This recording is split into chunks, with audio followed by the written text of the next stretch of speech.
এইটা হচ্ছে আমার প্রতিদিনের সকালের রুটিন। প্রতিদিন সকালে উঠে এই রুটিনটা আমাকে ফলো করতেই হয়। এটাও একটু আপনাদের সাথে শেয়ার করলাম এবং আমার দিনটা শুরু করলাম আমার এই সুন্দর নাস্তা দিয়ে।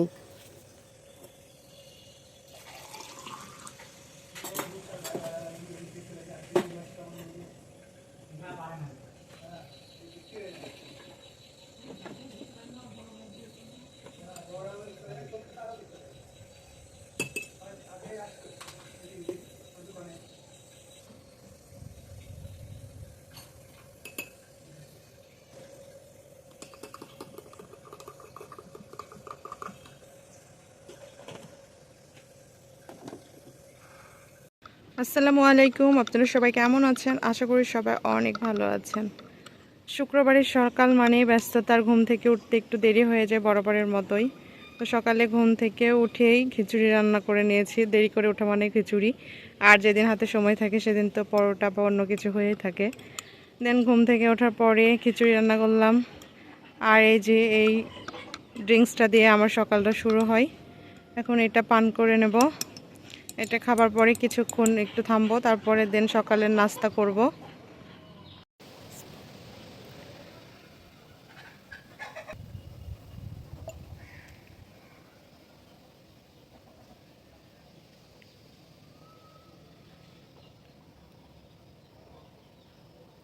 এটা দিয়েই মেনলি আমার সকালটা শুরু হয়।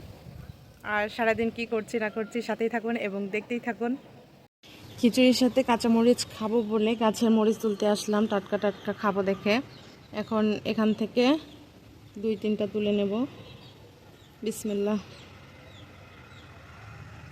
খুব একটা বেশি বড় হয়েছে। আচ্ছা আচ্ছা, এই 2-3টা তুলে নিলাম। এখন এটা দিয়ে খিচুড়ি খাবো। একদম টাটকা, কিন্তু মরিচ খাওয়ার স্বাদই আলাদা। ঘি, আচার, খিচুড়ি।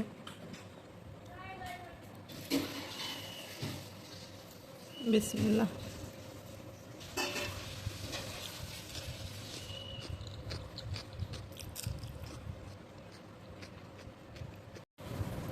শেষ।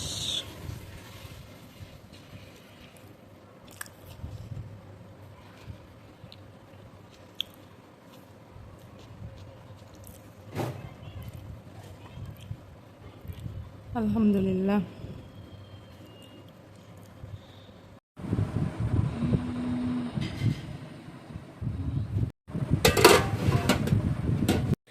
আজকে মনটা ভীষণ খারাপ ছিল, এই জন্য আর পরে কোনো ভিডিও করতে ভালো লাগেনি। আর শুক্রবার মানে কিন্তু অতিরিক্ত ব্যস্ততম একটা দিন, বাজার করে নিয়ে আসে, প্লাস আপনাদের ভাইয়া থাকে, আর ভাইয়া থাকা মানে কেন জানি মনে হয় একটু ব্যস্ত থাকা।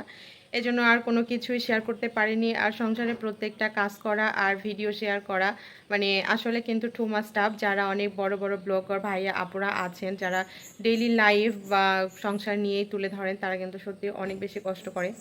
তো আমার আর কিছু ভালো লাগেনি। দেন সকালে রান্না বান্না শেষ করি। সকালে তো খিচুড়ি রান্না করেছিলাম, দুপুরে একটু 2-3টা একটু ফকিরকে খাবো বলে মনে করেছিলাম, তো এই জন্য আরও বেশি ব্যস্ত ছিল, তাদের জন্য রান্নাবান্না ছিল। দেন সেই রান্নাবান্নাগুলো করে নিই। তারপরে তাদেরকে খাওয়ানো থাকে, বাজার করেও নিয়ে এসেছিল। প্লাস বাজার নিয়ে আসলে তো মনে হয় যেন আমি খুবই ব্যস্ত হয়ে যাই। তারপরেও আম্মা অনেক বেশি হেল্প করে। তারপরে দুপুরের খাওয়া দাওয়া করতে করতে অনেক সময় চলে গেছিলো, পরে আর ভালো লাগছিল না। আর বাবুর শরীরটাও খুব একটা ভালো নেই, বাবুকেও একটু টাইম দিতে হচ্ছে। আমার মেজো ছেলেটাও আছে বাসায়। মেজো ছেলেটা বলতে আমার ছোট ননদের বাবুটা কালকে থেকে আছে আমাদের বাসায়, মামির কাছে থাকবে বলে এসেছে, যে মামির কাছে রাতে ঘুমাবো, মামির কাছে থাকবো। তো এখন নেই, এখন ওর কোচিংয়ে গেছে। তো মন খারাপ হলেও তো দিন আর থেমে থাকে না, প্রত্যেকটা মানুষের জীবনে তো থেমে থাকে না। আর বাসা যেহেতু আপনার ভাইয়া আজকে থাকে, শুক্রবারের দিনটা মেনলি থাকে, তো শুক্রবারের দিনটা যেভাবে হোক একটু স্পেশাল করার চেষ্টা করি। তো শুক্রবারের সন্ধ্যার জন্য কিছু না কিছু তো করতে হয়, তো সেই সূত্রে আমি একটা পিৎজা বানিয়ে নিলাম। তো পিৎজাটা নিয়েই বসে আছি, এখনও বেক করতে দিইনি, বেক করতে দেব, দিয়ে তারপরে দেন অন্যান্য কাজ, নামাজ এগুলো চলবে। তো এই যে সোহানা হচ্ছে ছাদের সব কাজকর্ম সেরে আসছে। তো আমার পিৎজাটা দেখিয়ে দিই। এই দেখুন, পিৎজা বানিয়েছি, খুবই শর্টকাট এই পিৎজাটা আমি বানাই, তবে খুবই টেস্টি হয়, যেটা সবাই খুব পছন্দ করে। এটাতে অনেক একটু মাংস মাংস হয়ে থাকে, তো মাংসর কারণে কিন্তু খেতে অনেক বেশি ভালো লাগে। নর্মালি তো যেটা আমরা খাই সেটাতে কিন্তু এত মাংস পাওয়া যায় না।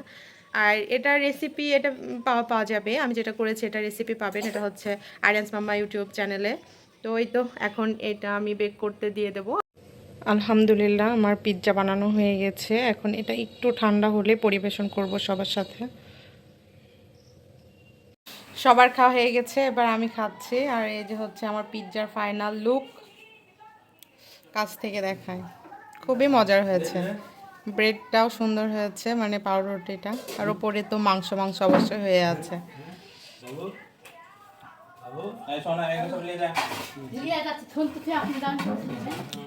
খুবই মজা হয়েছে।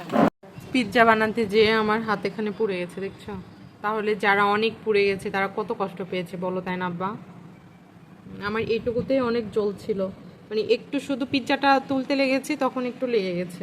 তো তারপরে এই যে দেখো কতটা ইয়ে গেছে।